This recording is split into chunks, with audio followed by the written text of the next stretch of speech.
Yes, sir. May I help you? Yes. It's about this letter I received this morning.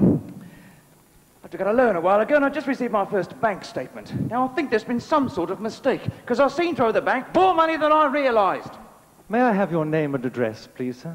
Jones, Henry Jones, 23 Acacia Avenue. Let me see, Mr. Jones, 23 Acacia Avenue. That's right. Well, according to our records, you owe the bank just over $3.4 billion. Is that not right? No! Look, I took out a loan for a new conservatory and some central heating. That's all. Let me check again. Well, according to this file, you wanted to build a hydroelectric power station and dam a major river. I live in a semi-detached house near Croydon. Which also makes me wonder why you wanted to build an international airport when you live so close to Gatwick. I don't. Look, there's obviously been some sort of mistake, because I couldn't have spent $3.4 billion, could I? Did you fritter the money away on jet fighters and surface-to-air missiles? No, I drive a Volvo estate. Let me check again. 23 Acacia Avenue, Africa. No, look. 23 Acacia Avenue, Poplar Estate. That's nowhere near Africa. I think I know what's happened. We've accidentally muddled up your account with a country like Uganda. So it's been some sort of mistake, then? I'll say. There's a house in Kampala with a nice neo-Georgian double-glazed conservatory and a very efficient back boiler. But what about the $3.4 billion I owe? How about coffee? No, thank you. No, I want to sort this mess out right now. No, I was suggesting that you grow coffee as a cash crop to try and raise money to pay back your debt. Well, it's a strategy we've recommended to lots of countries in your position.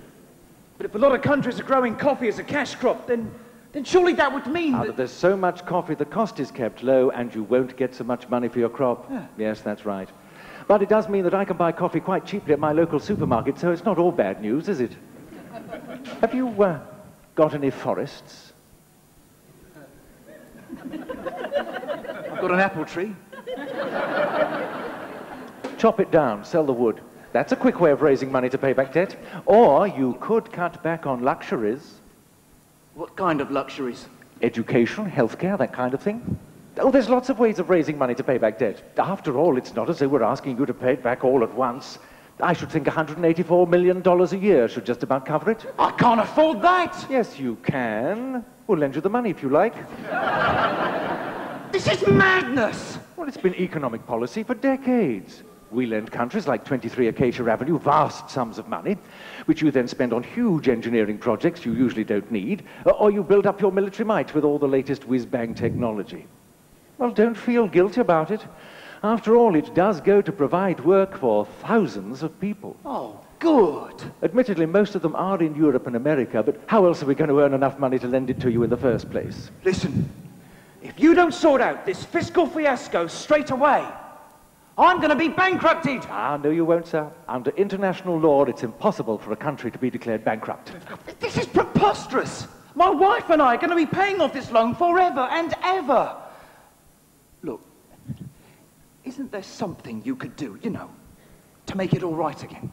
Well, you could apply for international aid, but for every dollar you receive in aid, you'll be paying back 3 on your loan.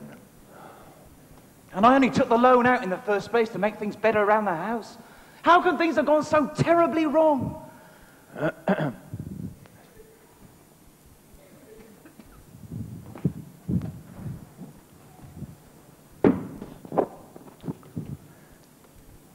I have heard there's a campaign to try and persuade governments and countries to cancel international debt in the year 2000. Wipe the slate clean, start afresh. What a wonderful idea. Do you think it will happen? Well, only if enough people demand that it does. Trouble is, far too many people have got a vested interest in keeping things just as they are.